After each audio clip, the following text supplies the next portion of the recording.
channel kami YouTube PAC Brebes dan link Facebook kami MDSRA Kecamatan Brebes. Jangan lupa like dan subscribe-nya untuk sahabat Nusantara, khususnya Kecamatan Brebes, untuk Ansor dan Bansernya. Mudah-mudahan kita semua diberikan kebahagiaan bulan suci Ramadan, bisa menjalankan puasanya dengan lancar. Alhamdulillah pada malam hari ini kita bisa melangsungkan kembali kegiatan rutin ngaji online bersama dai muda, pengurus majelis zikir dan sholawat Rijalul Ansor Kecamatan Brebes.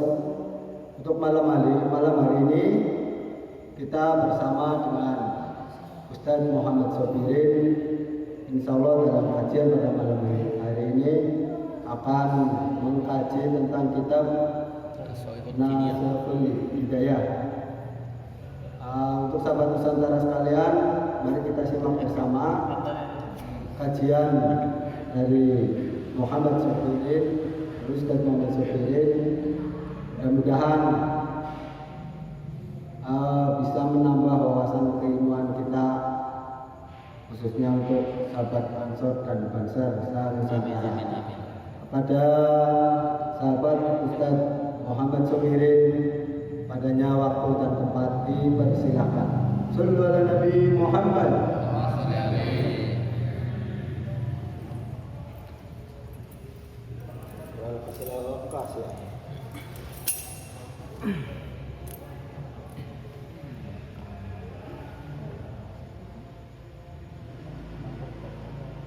Assalamualaikum warahmatullahi wabarakatuh. Bismillah, alhamdulillah, wassalatu wassalamu ala rasulillah Sayyidina wa maulana Muhammad ibn Abdillah wa ala alihi wa sahbihi wa mawalah. La hawla wa la quwata illa billah. Amma ba'du. Sahabat Ansor, sahabat Banser, muslimin wal muslimat yang dimuliakan Allah. Alhamdulillah dalam kesempatan ini kita bisa berjumpa kembali. Tentunya harapannya dengan keadaan sehat walafiat. Lebih-lebih pada malam 17 yang dikatakan malam 17 adalah malam nuzulul Quran. Mudah-mudahan perjumpaan kita dimuliakan oleh Allah dan mendapatkan rahmat dari Allah. Amin ya rabbal alamin. Salawat dan salam senantiasa tercurahkan ke hariban junjungan kita Nabi besar Muhammad sallallahu alaihi wasallam, Nabi yang telah membawa kita mengerti akan kebaikan, Nabi yang kita harapkan syafaatnya, Nabi yang kita harapkan pertolongannya. Mudah-mudahan dengan senantiasa kita membaca sholawat kepada baginda, kita besok mendapat syafaat di yaumul qiyamah. Allahumma amin ya rabbal alamin. Sahabat Ansor, sahabat Banser, kaum muslimin wal muslimat dimanapun berada, kita semua tahu sebagai umat Islam, sebagai orang yang beriman, tentu mempercayai adanya rukun iman. Rukun iman ada 6. Yang pertama, rukun iman kepada Allah, rukun iman kepada malaikatnya Allah, rukun iman kepada rasul-rasulnya Allah, rukun iman kepada kitab-kitabnya Allah, rukun iman kepada hari kiamat, menempati rukun iman yang kelima. Dan yang terakhir, yang keenam adalah rukun iman yang keenam adalah percaya ataupun iman kepada qada dan qadar ketentuan Allah. Maka daripada itu, sesuai apa yang disampaikan oleh pembawa acara, insya Allah Al-Qail akan menyampaikan sedikit tentang permasalahan takdir. Kita wajib menerima adanya ketentuan dari Allah, wajib menerima apa yang telah digariskan oleh Allah kepada kita semua. Sedikit dalam kitab Nasoihid Diniyah, Nabi Muhammad SAW bersabda, "Malam yardo biqadu'i walam yasbir ala balai falyaltamis robban siwaya." Siapa yang tidak rela menerima ketentuan dari Allah, siapa yang tidak rela dengan takdirnya Allah dan tidak sabar menghadapi ujian-ujian yang diberikan oleh Allah, maka silakan dia mencari Tuhan selain aku. Itu kata Rasulullah SAW. Hadirin rahimakumullah, hamba Allah itu banyak. Saya, teman-teman Banser dan semuanya teman-teman Ansor dan kaum musliman muslimat itu ada hamba Allah. Hamba Allah itu banyak. Kepentingannya mesti berbeda-beda. Dalam doanya pun permintaannya pasti berbeda-beda. Lah permintaan doa itu tidak semuanya diijabah oleh Allah dalam waktu seketika itu. Sesekali Allah menuruti hamba yang itu, sesekali Allah tidak menuruti hamba yang ini, sesekali Allah menuruti hamba yang ini, tidak menuruti hamba yang itu. Dan terserah Allah, wong semuanya hamba Allah, yang semuanya itu hamba Allah. Makanya kita wajib untuk ridho dengan ketentuan Allah dan bersabar dengan apa-apa yang diujikan oleh Allah kepada kita. Insya Allah kalau kita selalu ridho, selalu ikhlas, sabar dalam menghadapi ujian, insya Allah akan berkah semuanya. Dikatakan dalam kitab Nasoihid Diniyah, man qala hina yusbihu wa hina yamsi salasa marratin raditu billahi robba wa bil islami dina wa bi muhammadin nabiyya kana haqqan alallahi ayyurdiyam. Dikatakan dalam kitab Nasoihid Diniyah, Nabi Muhammad SAW bersabda, barang siapa yang ketika masuk pagi hari, berarti waktu subuh, wahina yamsi, dan ketika masuk waktu sore, membaca 3 kali kalimah raditu billahi robba wa bil islami dina wa bi muhammadin nabiyya kana haqqan 'alallahi ayyurdiyah. Maka baginya akan memperoleh hak dari Allah, yaitu diridhai oleh Allah. Raditu, saya ridho dengan Allah sebagai pangeran, sebagai Tuhan. Wabil islami dina, dan saya ridho dengan Islam itu agama. Wabi Muhammadin, dan Allah. Wabi Muhammadin nabiyya, dan aku ridho dengan Nabi Muhammad sebagai nabi. Barang siapa yang ketika pagi, ketika sore ini membaca 3 kali kalimah raditu billahi robba wa bil islami dina wa bi muhammadin nabiyya 3 kali, maka baginya akan berhak mendapatkan ridho dari Allah Subhanahu wa ta'ala. Mudah-mudahan sahabat Ansor, sahabat Banser, kaum muslimin wal muslimat bisa mengamalkan hadis yang disampaikan oleh Rasulullah sallallahu alaihi wasallam. Bismillahirrahmanirrahim. Wa'lamu ma'asyiral ikhwani annahu man radiya billahi robba lazimahu ayyaruddu bitadbirihi wa ikhtiyarihi wa bimurri qadai. Sahabat Ansor, sahabat Banser, kaum muslimin wal muslimat dimanapun berada. Lah bagaimana kita memaknai raditu billahi robba wa bil islami dina wa bi muhammadin nabiyya?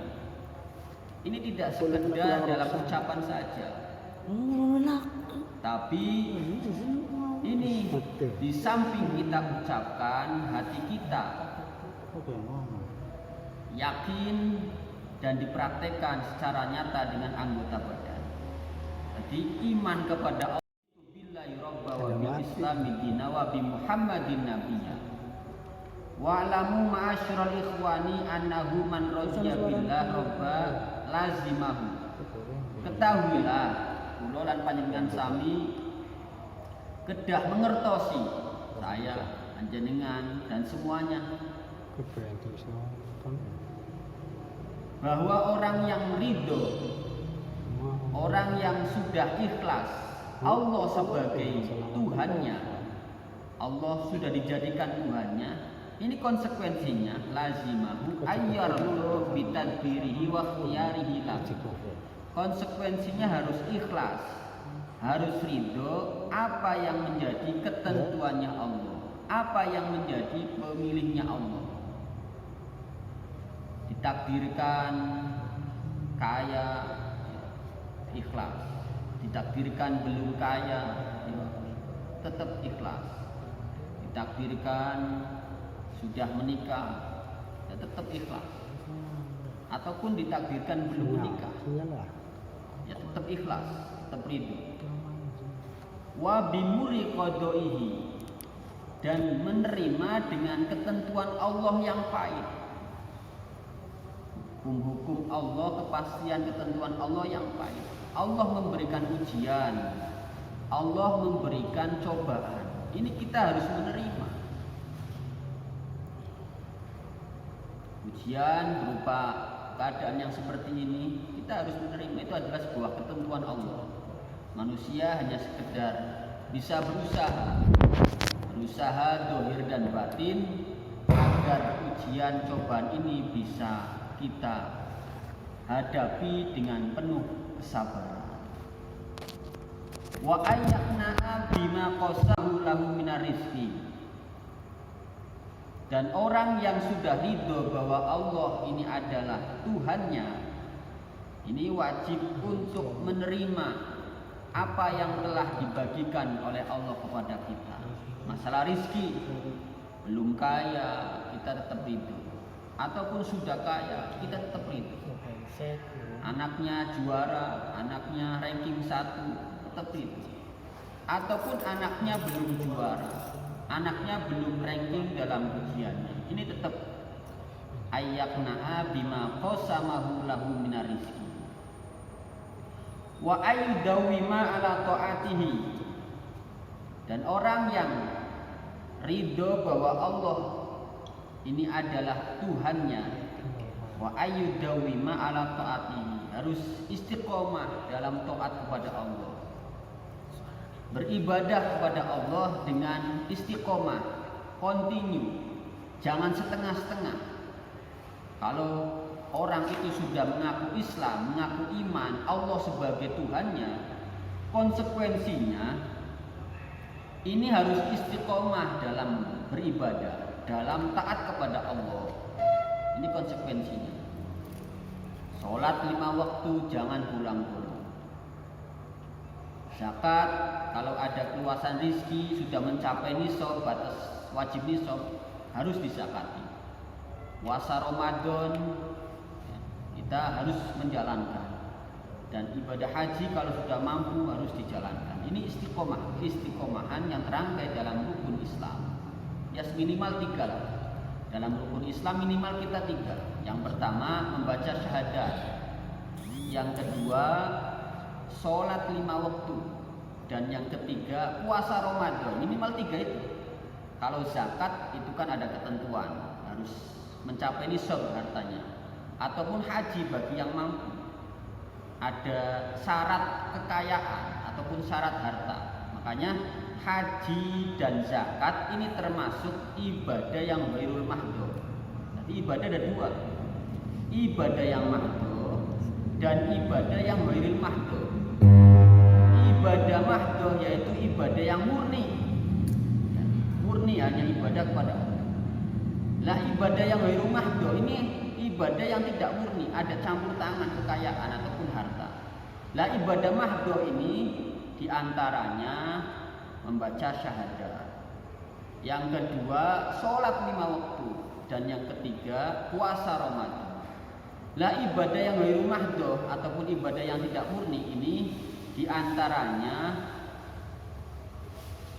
zakat dan haji bagi yang mampu. Nah ini ketentuan konsekuensinya. Orang yang sudah mengaku bahwa ridho ikhlas Allah sebagai pangeran Tuhannya, ini harus istiqomah dalam beribadah, jangan setengah-setengah. Wa ayyuhafidhu ala faraidihi wa yuhafidhu ala faraidihi. Dan orang yang ridho dengan Allah sebagai Tuhannya ini harus menjaga, wa yuhafidhu ala faraidihi, menjaga untuk melaksanakan hal-hal yang diperlukan, apa yang diwajibkan oleh Allah kepada kita. Kalau kita sudah ikhlas, ridho bahwa Allah sebagai Tuhan kita, harus kita menjaga apa yang diwajibkan oleh kita. Wa yajtanibu maharimahu. Dan selanjutnya konsekuensi orang yang sudah rela ikhlas Allah sebagai Tuhannya ini harus menjauhkan, menghindari dengan hal-hal yang diharamkan oleh Allah. Nah ini makanya dalam satu hadis ada yang mengatakan man rodiya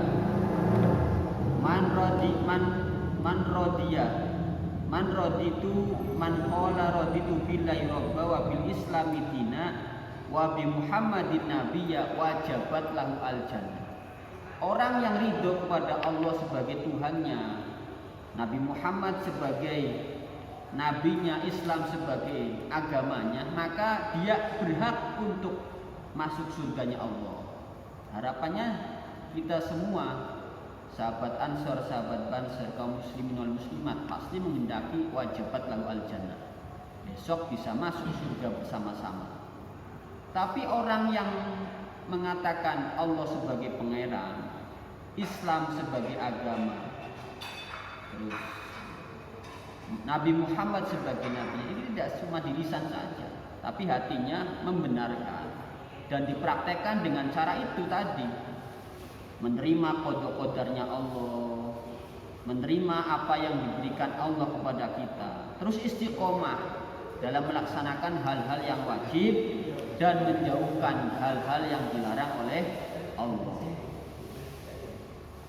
Sahabat Ansor, sahabat Banser, kaum muslimin wal muslimat rahimakumullah. Selanjutnya orang yang sudah mengatakan bahwa Allah sebagai Tuhannya, konsekuensi selanjutnya yaitu wa yakunu sabiran inda balaihi syakiran li ni'maihi. Orang yang sudah menganggap ataupun rela ikhlas Allah sebagai Tuhannya harus sabar dalam menghadapi ujian, kena musibah, harus sabar, tabah, jangan malah menyalahkan Allah. Karena hakikatnya ujian itu ada manfaatnya untuk kita. Salah satu contoh kecil, ketika anak kecil yang balita nangis berapa hari, ternyata mau keluar gigi. Besoknya nangis lagi, ternyata mau belajar merangkak. Nah, hikmah ataupun manfaatnya itu dalam ujian pasti ada hikmah di balik itu. Maka kewajiban seorang mukmin, kewajiban kita bersama adalah sabiron inda balai. Ketika kita kena musibah, kita harus semuanya pasrah. Inna lillahi wa inna ilaihi raji'un. Pasrahkan semuanya kepada Allah. Setelah kita berusaha semaksimal mungkin seperti dalam keadaan seperti ini, kita ataupun semuanya ini ada wabah COVID-19, itu kita harus meyakini bahwa itu adalah takdir dari Allah. Kita harus sabar dalam menghadapi ini. Setelah kita berusaha semaksimal mungkin, usaha dohir, kita pasrah kepada Allah. Usaha dohir sudah barang mesti kita sudah tahu semua. Ketika sholat ada perenggangan sok, ketika keluar memakai masker, ketika ada perkumpulan yang tidak lebih dari 5, ada cuci tangan dan sebagainya, penyemprotan. Ini usaha dohir, usaha lahir. Nah setelah itu kita pun wajib untuk menyerahkan semuanya kepada Allah. Setelah kita usaha, kita pasrah. Apapun yang terjadi itu terserah Allah. Syakiron li ni'ma'ihi. Juga di samping itu orang yang ridho ikhlas bahwa Allah ini sebagai Tuhannya harus syakiron li ni'ma'ihi. Harus syukur, berterima kasih kepada Allah. Allah memberikan nikmat kepada kita semuanya itu begitu besar, sehingga kalau kita menghitung nikmat yang diberikan oleh Allah kepada kita, niscaya kita tidak bisa menghitung. Secanggih apapun alat untuk menghitung, kalau untuk menghitung nikmatnya Allah tidak mungkin bisa. Sudah dikatakan dalam Quran, wa in ta'uddu nikmatallahi la tuhsuha. Diparil apabila kita semua menghitung nikmat-nikmatnya Allah, itu niscaya kita tidak mampu untuk menghitungnya, karena saking banyaknya nikmat yang telah diberikan oleh Allah. Maka kewajiban kita sebagai hambanya ini syukur, berterima kasih. Taruhlah kita logikakan, kita sering diberi, hampir setiap hari diberi oleh orang, ataupun teman kita memberi, hampir setiap hari mengirim sesuatu. Mesti kita akan berterima kasih kepada teman kita yang selalu memberi. Harusnya kalau kepada Allah yang nikmatnya itu begitu besar, harusnya kita untuk berterima kasih, untuk syukur harus lebih daripada itu. Nah ini harus syukur kepada nikmat-nikmatnya Allah. Wa muhibban liliqaihi. Dan orang yang ridho pada Allah sebagai Tuhannya, sudah ikrar, sudah rela, Allah itu pangeran saya, harus wa muhibban liliqaihi, harus senang kepada Allah. Contoh senang kepada Allah, contoh senang bertemu dengan Allah, ini ketika ada suara adzan, tinggalkan semuanya untuk melaksanakan panggilan, memenuhi panggilan Allah. Itu salah satu bukti bahwa orang itu benar-benar mengakui ikrar bahwa Tuhannya adalah Allah. Harus cinta, suka, senang bertemu dengan Allah. Ataupun ketika sakaratul maut, orang-orang yang sudah benar-benar iman, ini kalau sakaratul maut malah senang, karena akan bertemu dengan kekasih yang ditunggu-tunggu, yaitu zatnya Allah. Radiyan bihi wakilan wa waliyan wa kafilan mukhlishan lahu fi ibadi. Selanjutnya hadirin, orang yang ridho ikrar dengan Allah sebagai Tuhannya, ini harus ridho, pasrah, semua ditanggungkan, ikhlas dalam beribadah karena Allah. Semuanya tidak ada yang mampu untuk menolong kita. Kita tidak bisa beribadah, kita tidak punya kekuatan kecuali kekuatannya Allah. La haula wala quwata illa billahil aliyyil azim. Terus ikhlas. Dalam beribadah pun kita harus ikhlas. Jangan sampai Allah diduakan. Harus ikhlas di ibadah ini. Ikhlas itu ibarat ngomong paling penak. Kita ketika mohon maaf, ketika kita buang air besar itu pastinya kita tidak ingat dengan apa yang telah kita makan. Enggak eman-eman, habis makan sate, habis makan rajungan, habis makan enak, eman-eman dikeluarkan. Ketika kita buang air besar itu tidak memikirkan itu. Nah itu pengertian simpel masalah ikhlas. Tidak ingat apa-apa, tapi semuanya dipasrahkan karena Allah. Nah ini. Wa mu'tamidan alaihi fi ghaibatihi wa syahadatihi. La yafza'u fil muhimmati illa ilaihi. Nah ini. Selanjutnya orang yang ikrar bahwa Allah sebagai Tuhannya, ini konsekuensinya harus gondelan, kumandel dalam tingkah samar ataupun tingkah terang-terangan. Dalam keadaan samar, dalam keadaan terang-terangan harus kumandel ataupun berpegang teguh gondelan karo Gusti Allah. Lah kenapa kita harus kumandel, harus gondelan karo Gusti Allah? Karena la yafza'u fil muhimmah illa ilaihi. Supaya ketika ada permasalahan, perkara yang sedih, perkara yang kita tidak mampu, kita tidak sambat dengan yang lain, hanya kecuali dengan Allah. Tidak ada yang bisa menolong kita semua kecuali Allah. Semuanya itu adalah lantaran atau wasilah. Nah ini. Wala tu'awwila fi qada'il hajati illa alaihi subhanahu wa ta'ala. Yang terakhir, orang yang sudah ikrar, sudah ikhlas bahwa Allah sebagai Tuhannya, ini dalam berupaya untuk memenuhi hajat dan cita-citanya, ini tidak bertumpu dengan yang lain, tidak percaya dengan yang lain.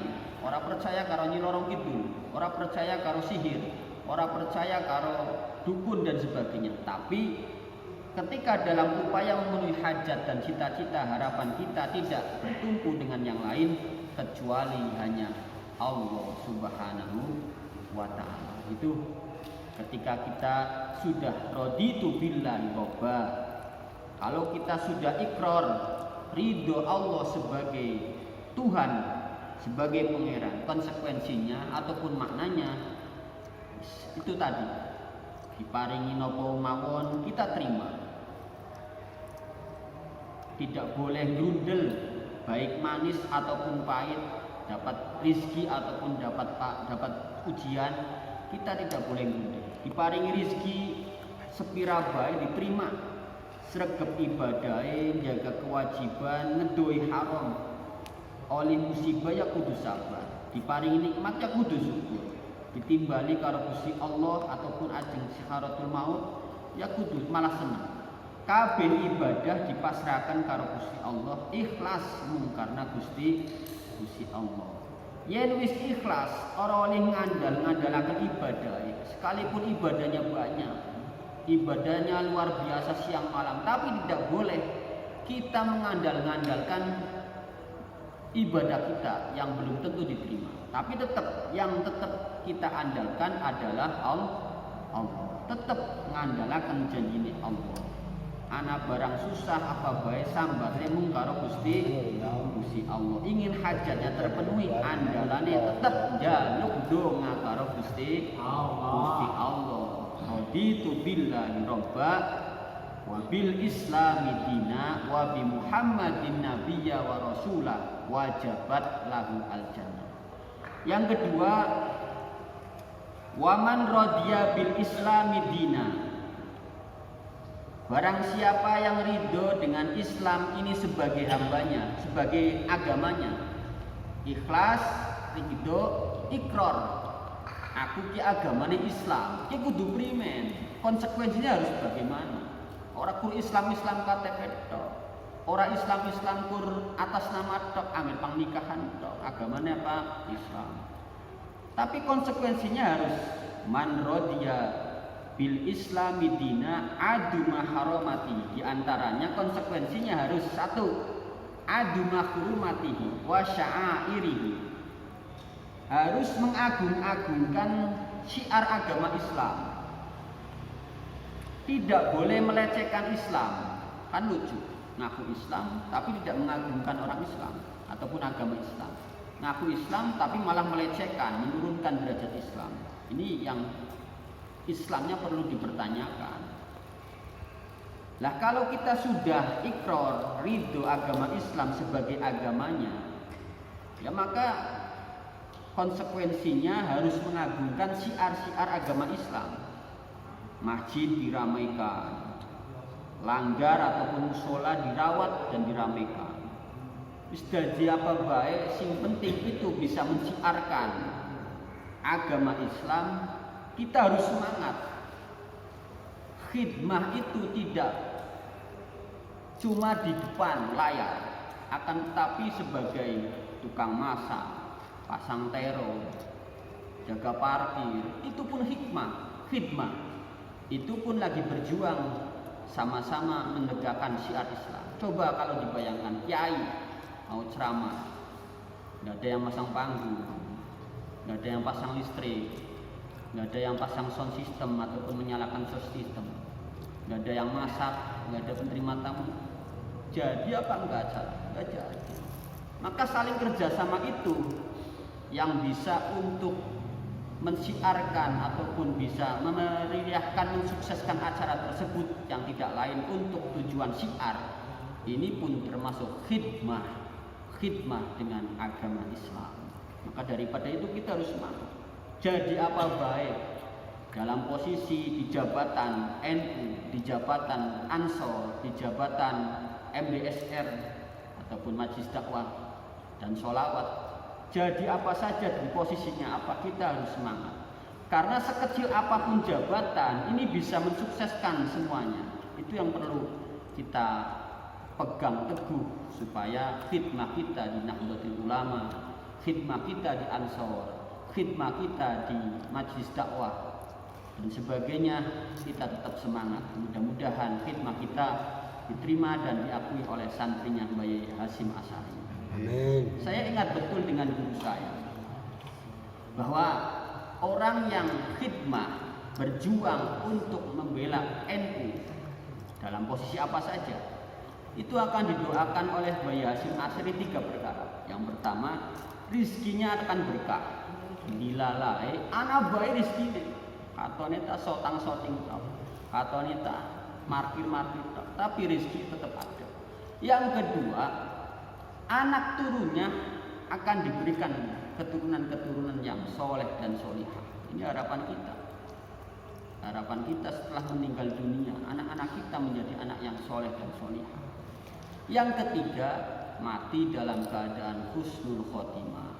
Mati dalam keadaan membawa iman ala qaulin la ilaha illallah Muhammadur Rasulullah. Ini.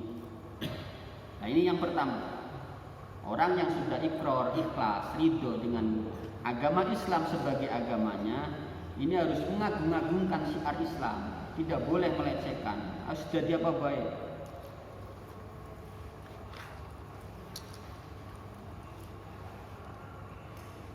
Lah termasuk syiar Islam, termasuk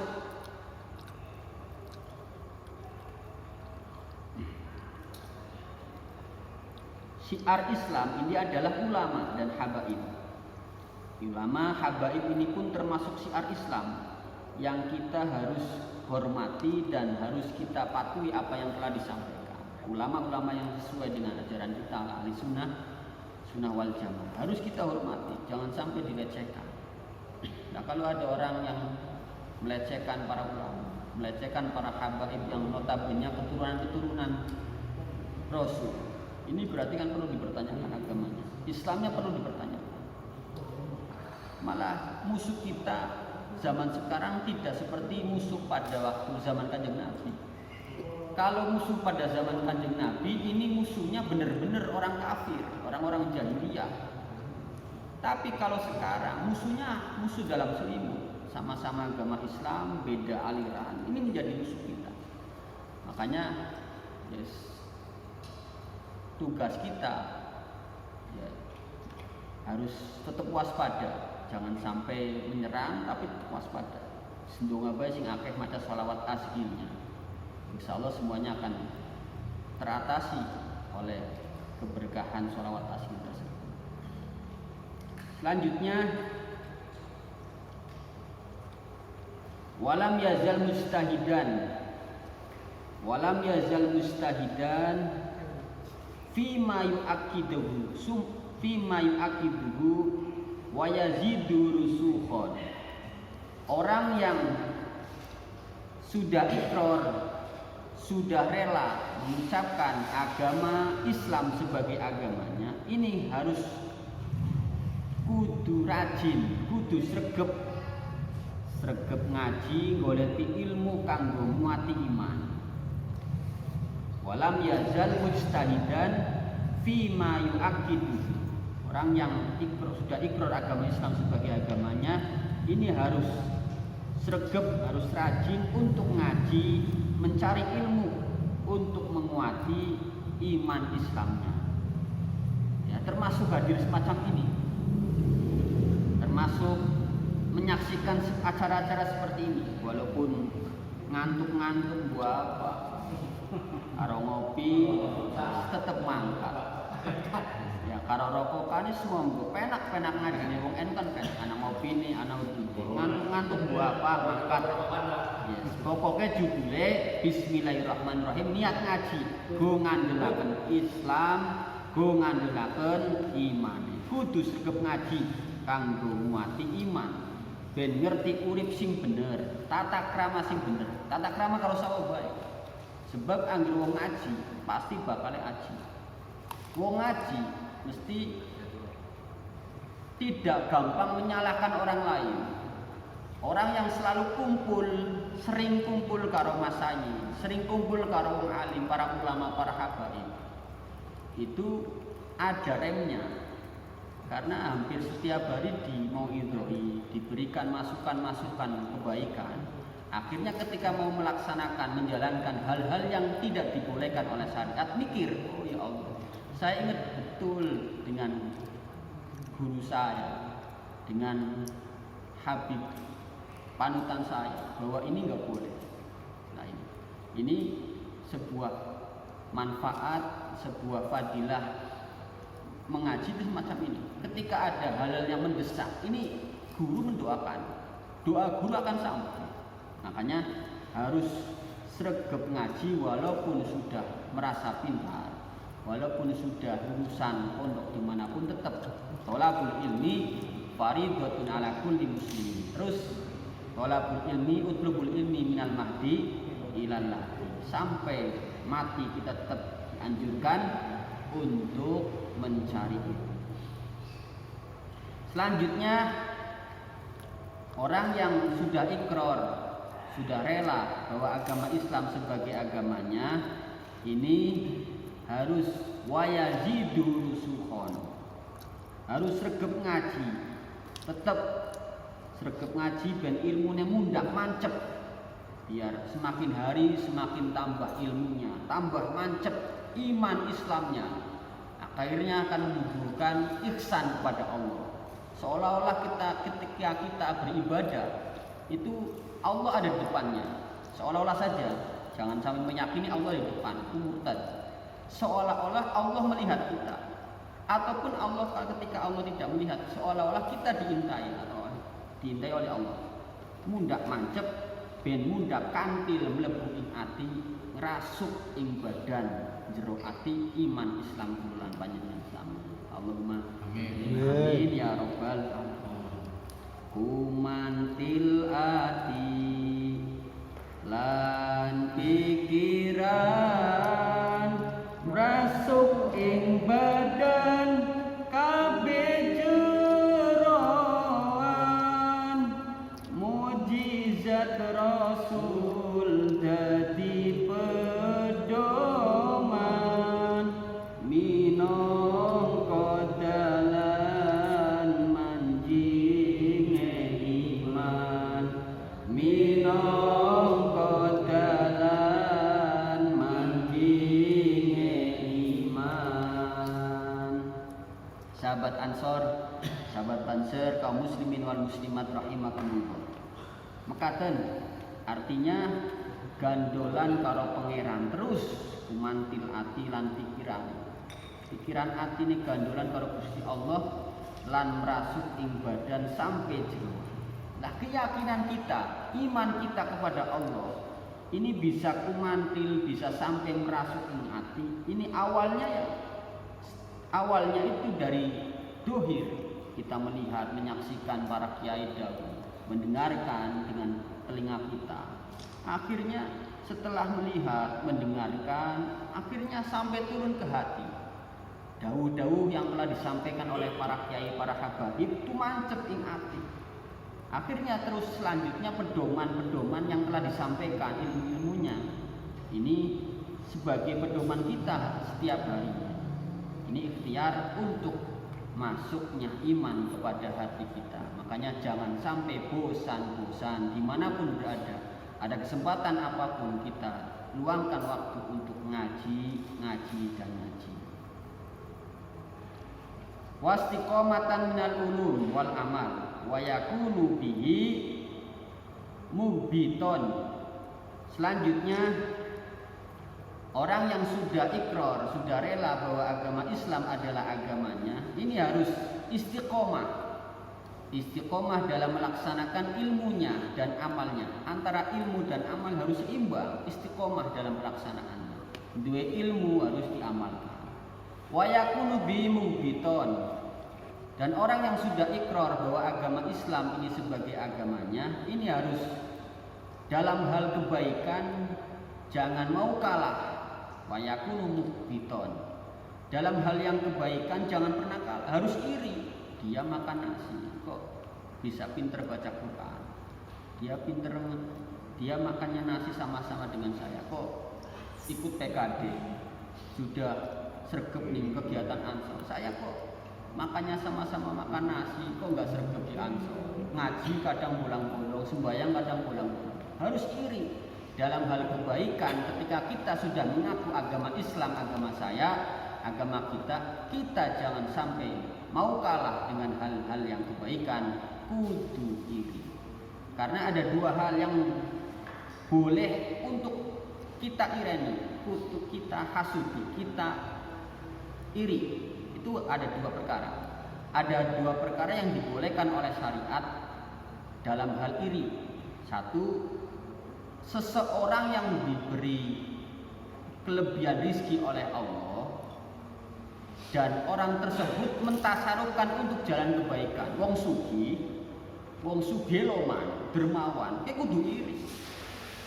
Aku pada bayar sugih itu orang kaya wong kaya. Kudu iri. Kayak ngai 10 juta, aku ngai 20 juta, kudu iri. Yang kedua, orang laki-laki yang diberikan kelebihan, mempunyai ilmu, terus dengan ilmunya dia mengamalkan dan mengajarkan kepada orang banyak. Ini harus diiren, harus iri kita. Ini dua perkara yang iri yang diperbolehkan oleh syariat. Kecuali itu haram hukumnya. Wa min salbihi khaifan wali ali muhtariman. Dan orang yang sudah mengakui bahwa agama Islam ini adalah agamanya, ini wa min salbi khaifan. Ada perasaan khawatir, ada perasaan takut ketika imannya bisa sampai lepas. Ini harus khawatir, takut. Orang yang mengaku agamanya Islam, ini harus ada perasaan khawatir. Saya besok bisa mati husnul khotimah, apa sebaliknya husnul khotimah? Saya di akhir hayat bisa mati dalam keadaan baik, apa sebaliknya dalam keadaan lagi bermaksiat? Ini yang harus ada kekhawatiran semacam itu. Kalau sudah mengaku agama kita adalah agama Islam, harus ada perasaan khawatir, takut. Makanya kalau ada perasaan takut, khawatir, kita akan berbuat hal-hal yang tidak diperbolehkan oleh syariat. Mesti mikir dua kali. Ini halal apa haram? Ini boleh apa tidak? Jangan-jangan ini haram. Saya tanyakan dulu. Nah, ini harus khawatir harus takut besok ketika akhir hayat kita apa husnul khotimah apa suul khotimah. Akhirnya dalam beribadah kita tetap semangat, tidak sampai meremehkan apa yang diwajibkan oleh Allah kepada kita. Wali ahlihi muhtariman. Dan selanjutnya orang yang sudah mengaku bahwa agama Islam ini adalah agamanya, wali ahli muhtariman, kepada saudara-saudara sesama muslim ini harus saling pengertian, harus saling menghormati, harus saling menghargai, tidak malah sesama muslim saling menyalahkan, sesama muslim menjadi provokator. Ini yang tidak diperbolehkan. Tidak diperbolehkan. Tinggalkanlah antara 01 02 tinggalkan. Yang penting sesama orang muslim kita wajib untuk saling menghargai, untuk saling menghormati. Waliman kafara bihi muhbiton, waliman kafara bihi muhbiton wa muaddiyan. Yang terakhir menurut kitab Nasair Diniyah, orang yang sudah mengakui agama Islam itu agamanya, kepada orang-orang yang memusuhi kita, orang-orang kafir yang memusuhi kita, kita harus balas memusuhi dan harus diserang ketika itu orang kafir menyerang. Tapi kalau kafirnya itu kafir dini, ya kafir yang sudah akad damai. Kalau di Indonesia itu kafirnya kafir dini. Kafir kan ada dua, kafir dini dan kafir harbi. Kafir dini itu kafir yang sudah akad damai kepada pemerintah, membayar pajak, taat dengan peraturan, seperti kafir-kafir ataupun bukan kafir non Islam di Indonesia ini masuk dalam dini, arti sudah akad damai, tidak masalah ini. Tapi kalau kafir-kafir dini ataupun kafir-kafir harbi, non Islam yang harbi, orang non Islam yang wajib diperangi. Nah, ketika ada orang-orang kafir, orang-orang non Muslim yang menyerang agama kita, yang menyerang dengan keyakinan kita, kita harus bergerak, jangan cuma tinggal diam. Ndo ngabai sih malah harus sama maju-maju daripada nyong anak apa-apa ini dan sebagainya.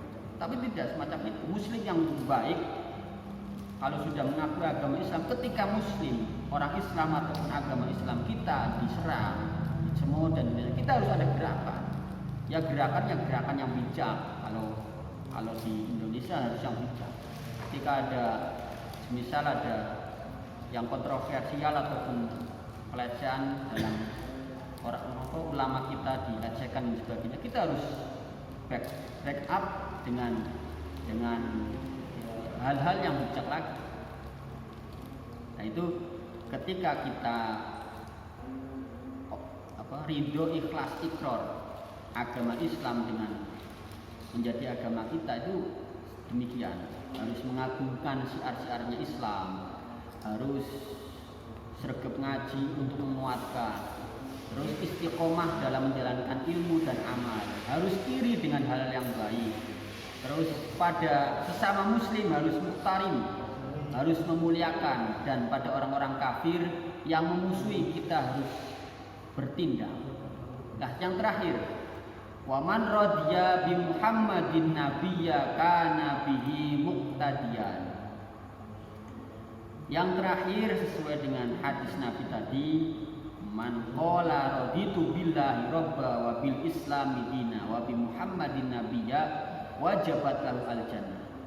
Wa man radiya bi Muhammadin nabiyya kana bihi muqtadiyan.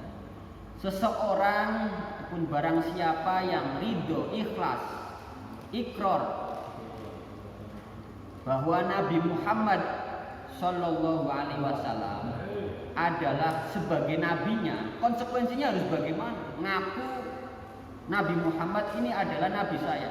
Kok nabinya siapa? Ya Kanjeng Nabi. Mana biuka? Nabi Muhammad Sallallahu Alaihi Wasallam. Konsekuensinya harus bagaimana? Maknanya harus bagaimana? Tidak sekedar aku nabi tapi tidak melaksanakan hal-hal yang ditentukan oleh Nabi. Konsekuensi yang pertama yaitu kana bi muqtadiyan, harus mengikut, harus patuh apa yang disyariatkan, apa yang didahulukan oleh Kanjeng Nabi Muhammad Shallallahu Alaihi Wasallam. Allah perintah Nabi untuk menjalankan sholat lima waktu, kita harus sholat lima waktu. Allah perintah melalui malaikat Jibril untuk menjalankan puasa, kita harus menjalankan puasa. Zakat bagi yang sudah mencapai nisab, kita harus zakat. Haji dan sebagainya, kita harus mengikuti apa yang menjadi ketentuan syariat yang dibawa oleh Kanjeng Nabi Muhammad Shallallahu Alaihi Wasallam. Sebab kalau kita pengen mendapatkan ampunan, mendapatkan rahmat dari Allah, ya kita harus ikut dengan Kanjeng Nabi. Wa bihadihi muhtadiyan, wa bihadihi muhtadiyan, dan orang yang sudah mengaku bahwa Nabi Muhammad adalah nabinya, ini harus wa bihadihi muhtadiyan, mengikuti petunjuknya Nabi. Ikut petunjuk-petunjuknya Nabi melalui kitab suci Al-Quran, hadisnya Kanjeng Nabi, dan ijma qiyasnya para ulama. Perlu kita ketahui pedoman umat Islam khususnya ala ahli sunnah wal jamaah ini ada 4. Jangan kembali sunnah dan hadis toh, ataupun Quran dan hadis. Tapi ada 4 hal yang menjadi pedoman kita. Yang pertama Al-Quran. Kalau Al-Quran tidak ada, dilengkapi dengan hadis. Hadis tidak ada, pakai ijma, kesepakatan ulama. Kesepakatan ulama nggak ada, pakai qiyas. Nah ini 4 pedoman kita dalam melaksanakan ibadah. Quran tidak bisa kita mentah-mentah pakai Al-Quran. Kalau kita mentah-mentah pakai Al-Quran, itu wudhu tidak sampai ada niat membasuh muka sampai membasuh kaki, nggak ada. Tapi berapa tok? Tapi disempurnakan dengan hadisnya Nabi. Ijma qiyasnya pun macam itu.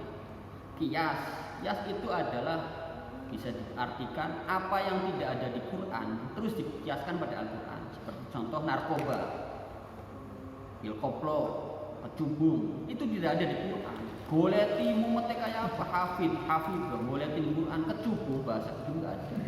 Narkoba yang nggak ada, tapi dikiaskan karena mempunyai ilat yang sama, mempunyai alasan yang sama adalah memabukkan. Innamal khamru wal maisir lahir. Khomer, maisir ini adalah rijzu min amali syaitan. Haram hukumnya karena ilatnya sama-sama memabukkan. Karena ilatnya sama memabukkan, akhirnya dikiaskan dengan khomer, kecubung, narkoba, pil koplo, ataupun apa yang lagi tren itu komik sama apa itu ya? Komik sama animo atau apa pakai CTM pakai campur komik. Nah itu pun memabukkan. Haram hukumnya karena dikiaskan dengan khomer, perkara yang tidak ada di Quran, disamakan dengan yang di Quran karena ada ilat ataupun alasan yang sama. Narkoba dengan khomer ini disamakan karena ada ilat yang sama, yaitu memabukkan. Akhirnya sama-sama hukumnya haram.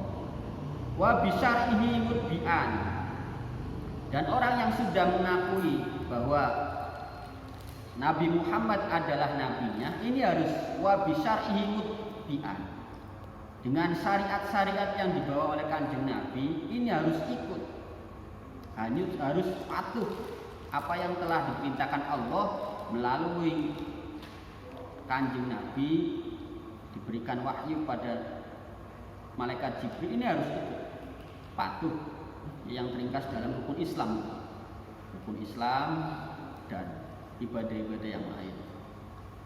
Wa bisunatihi mutamasikan, dan orang yang sudah mengaku bahwa Nabi Muhammad adalah nabinya, ini harus gondelan temenan, mutamasikan bisunati, harus berpegang teguh dengan kesunahan-kesunahan Kanjeng Nabi Muhammad Sallallahu Alaihi Wasallam. Sholat raweh kesunahan Kanjeng Nabi ya 20 rakaat. Sholat witir ya minimal 3 rakaat. 2 rakaat salam, 1 rakaat salam. Terus ibadah-ibadah sunnah yang lain seperti qobliyah, sholat rawatib, qobliyah ba'diyah maghrib, atau ba'diyah sholat fardu, ataupun kesunahan-kesunahan yang lain. Karena perlu kita ketahui bahwa kesunahan itu adalah hal-hal yang bisa menyempurnakan ibadah-ibadah fardu kita. Ibadah fardu kita kadang bolong-bolong ataupun tidak bolong-bolong, tapi ketika kita sholat ini tidak fokus, ya, lagi repot-repot sholat, akhirnya eling kalau perkara sing direpoti, Allah akbar, kelingan pirang-pirang. Terus kita nggak usah munafik, sholat kita itu kadang cuma sekedar mendudukan kewajiban, khusyuk ya orang, kadang kelingan sing orang-orang, barang sing kelalen ini di luar sholat, pas sholat pun eling. Makanya solusi terbaik dari kita eling dengan perkara yang hilang, sholat. Karena sholat tarawih sing biasanya. Ketika kita BAB itu kadang eling lagi. Nah ini, lah untuk menyempurnakan ibadah-ibadah fardu kita yang wajib, ini salah satunya dengan mutamassikan di sunnah, dengan berpegang teguh melaksanakan ibadah-ibadah sunnah untuk melengkapi, untuk nambeli hal-hal yang wajib sing kadang tidak sesuai dengan harapan, tidak maksimal. Ini sunnah-sunnah Rasul dipegang teguh. Kalau kita benar-benar ngaku bahwa Nabi kita adalah Nabi Muhammad Sallallahu Alaihi Wasallam. Apalagi zaman sekarang, zaman yang ora karuan, ya. Nabi Muhammad bersabda bahwa man tamassaka bisunnati inda fasadil ummati falahu mi'atu syahidi. Barang siapa yang selalu berpegang teguh kepada sunnah-sunnahku dalam keadaan tasadudil ummati, umat yang sudah cacaruca, umat yang sudah amburadul di pirang-pirang aliran, pirang-pirang kejadian, hal-hal yang kadang tidak sesuai dengan syariat, maka orang tersebut yang selalu berpegang teguh dalam keadaan yang demikian ini akan mendapatkan falahu mi'atu syahidi, akan mendapatkan pahala seperti orang-orang yang mati syahid, 100 orang mati syahid. Satu pahala mati syahid saja dipastikan masuk surga, apalagi sampai 100. Mudah-mudahan kita termasuk orang-orang yang tetap berpegang teguh dengan sunnah-sunnahnya Rasul. Walihaqqihi mu'azziman, walihaqqihi mu'azziman, dan orang yang sudah mengakui bahwa Nabi Muhammad adalah nabinya, ini harus walihaqqihi mu'azziman, kepada hak-haknya Nabi, apa yang harus diuntukkan oleh kanjeng Nabi harus mu'azzoman, mengagungkan, harus memuliakan. Seperti taruhlah perkara kecil saja, kita memanggil kanjeng Nabi harus ada sebutan kanjeng Nabi ataupun sayyidi. Ini hal yang sudah layak diberikan oleh kanjeng Nabi sebagai presiden umat. Jangan sampai manggil kanjeng Nabi cuma Muhammad, harus diembel-embel. Ini sebuah apa yang telah disampaikan oleh guru-guru kita Ahlussunnah wal Jamaah. Kalau manggil Nabi harus ditambahi sayyidina ataupun istilah Jawa lah kanjeng Nabi, mengagungkan derajat makomnya kanjeng Nabi, pakai sebutan junjungan kita atau sayyidina atau kanjeng Nabi. Ini adalah termasuk mengagungkan nama kanjeng Nabi. Jangan sebut nama. Taruhlah contoh kecil, orang tua Anda yang notabene orang-orang yang dimuliakan, yang diagungkan, dipanggil namanya. Seperti contoh, ada anak, orang tuanya namanya Sastro memberi Sastro, anaknya ngomong kayak aku karo bapak. Kira-kira anaknya dipentung apa diganyam? Mesti dipentung. Nah ini salah satu contoh kecil ketika kita mengagungkan orang-orang yang diagungkan, minimal memanggil dengan kata sebutan, tambahan sebutan kanjeng Nabi, junjungan ataupun sayyid. Walihaqqihi mu'azzaman. Wa minas sholati wassalami alaihi mukassiron. Selanjutnya orang yang ridho ikrar bahwa Nabi Muhammad adalah nabinya, orang tersebut harus wa minas sholati wassalami alaihi mukassiron, memperbanyak membaca sholawat kepadanya. Jadi ngaku cinta karo kanjeng Nabi, ngaku Nabi Muhammad, nabinya itu Nabi Muhammad, tapi orang belum ngake-ngakehaken, itu perlu dipertanyakan kecintaannya. Padahal wong cinta mesti kasura dikruhu. Wong ahabbu syai'an fakas surat itu. Wong angger seneng kalau perkara saji, mesti nyebut-nyebutaken. Contoh enggak usah jauh-jauh. Pemuda cinta dengan seorang wanita, mesti mengagung-agungkan dia. Diajak pun enggak mau, mesti enggak terima. Sekalipun dianya jelek ataupun emang benar-benar salah. Itu tanda kalau orang tersebut cinta. Lah, kalau kita sudah mengaku ikrar bahwa Nabi Muhammad ini adalah sebagai nabinya, harus memperbanyak membaca sholawat. Karena sholawat ini kalau dibaca, diresapi ini menjadi nikmat. Hidup menjadi berkah. Dan besok pun jangan sampai kita tidak mendapatkan berkahnya sholawat. Di samping kita akan mendapatkan syafaatul udma, pertolongan dari Kanjeng Nabi, besok satu sholawat kita yang dibaca, sholawat yang kita baca itu akan menjadi bidadari yang akan menemani kita. Lah istri kita kemana? Istri kita nanti besok jadi ratunya bidadari, paling ayu di bidadari istri kita. Tapi tambahan orang-orang yang rajin membaca sholawat, ini tambahannya setiap sholawat kita akan dijadikan bidadari. Makanya bidadari besok ya tergantung kita membaca sholawatnya banyak apa tidaknya. Aksarukum alayya sholatan, aksarukum azwajan fil jannah. Akeh-akeh wong maca sholawat, ya besok akeh-akeh wong sing oleh azwajan fil jannah. Angger akeh maca sholawat ya besok bidadarinya tambah akeh. Ora usah mikir kuat apa ora usah mikir. Ora usah mikir ning surga. Wong surga wis kuat luar biasa. Ora usah mikir ngiplik ya. Surga, kabeh nom. Terus gagah-gagah. Dikatakan umurnya rata-rata 25 tahun gagah-gagah. Terus enggak seperti di dunia kalau di surga enak kabeh lah. Makan terus tapi enggak BAB dan sebagainya. Enggak bosannya. Enggak ada bosannya. Makanya ada nabi itu siapa ya yang pengen mati terus di surga nggak pengen balik lagi, kan ada nabi siapa itu? Wali ahli baitihi wa ashabi muhibban wa alaihim mutaraddiyan wa mutarahiman wa ala ummati musyrikan wa lahum nasihan. Dan orang yang sudah rela ikrar bahwa Nabi Muhammad ini adalah nabinya, kepada ahlul bait, para habaib, para keluarganya Kanjeng Nabi dan sahabat-sahabatnya ini mencintai, jangan sampai mencemooh. Sekalipun pangapunten, Habib itu kadang di luar nalar.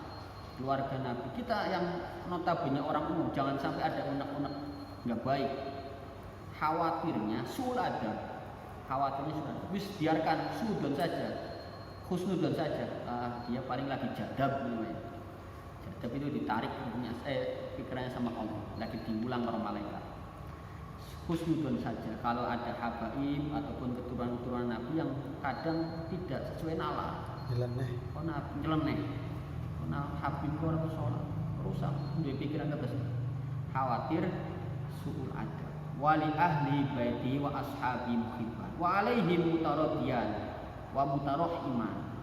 Dan orang yang mengaku bahwa Nabi Muhammad adalah nabinya harus kepada sahabatnya, kepada ahli baitnya harus ridho, mendoakan, saling mendoakan dan saling mengkasih sayang.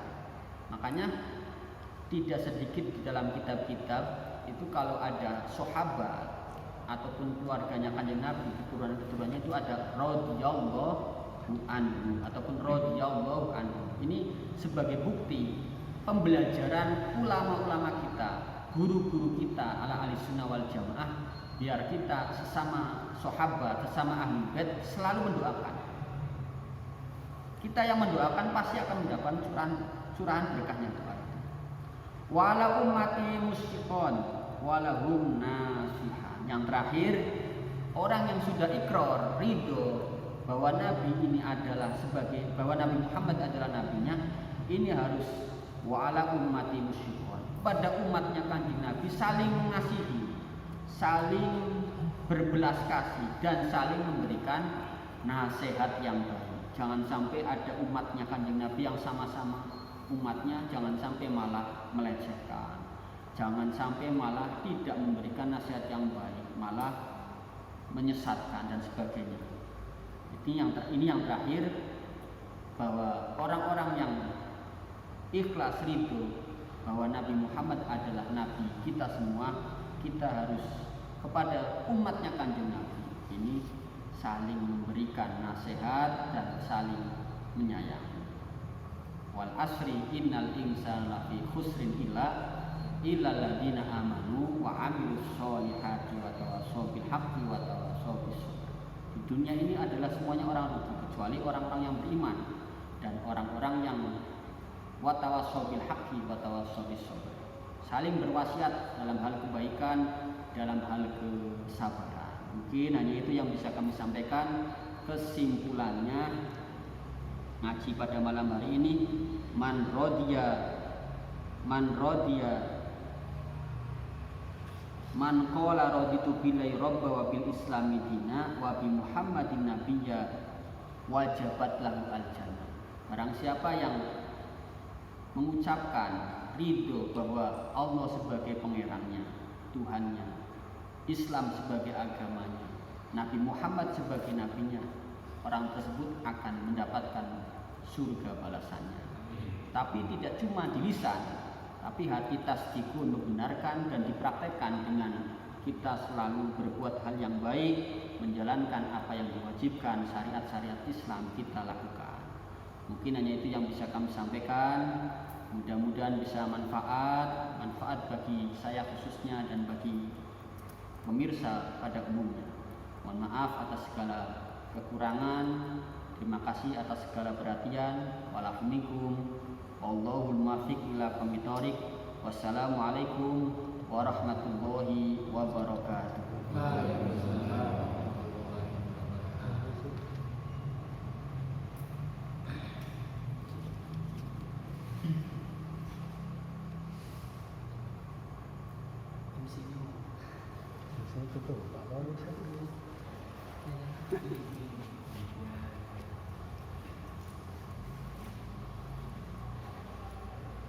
Demikianlah sahabat Nusantara, kajian pada malam hari ini, rutinitas majelis zikir dan sholawat PAC Kecamatan Brebes, kajian kitab Nasoihud Diniyah yang telah dipaparkan oleh dai muda kita, sahabat kita, Al-Ustadz Muhammad Sobirin. Mudah-mudahan kita semua selalu diberi keberkahan dan ditambahkan wawasan ilmu kita dari apa yang telah disampaikan oleh Al-Ustadz Muhammad Sobirin. Demikian dari kami, mohon maaf atas segala kekurangan dan mengucapkan banyak-banyak terima kasih atas segala partisipasinya. Jangan lupa untuk sahabat Nusantara like dan subscribe-nya di channel kami YouTube PAC Kecamatan Brebes. Kemudian simak terus kajian kami Majelis Zikir dan Sholawat di link Facebook MTS RA Kecamatan Brebes. Demikian dari kami. Wallahul muwaffiq ila aqwamit thoriq. Wassalamualaikum warahmatullahi wabarakatuh.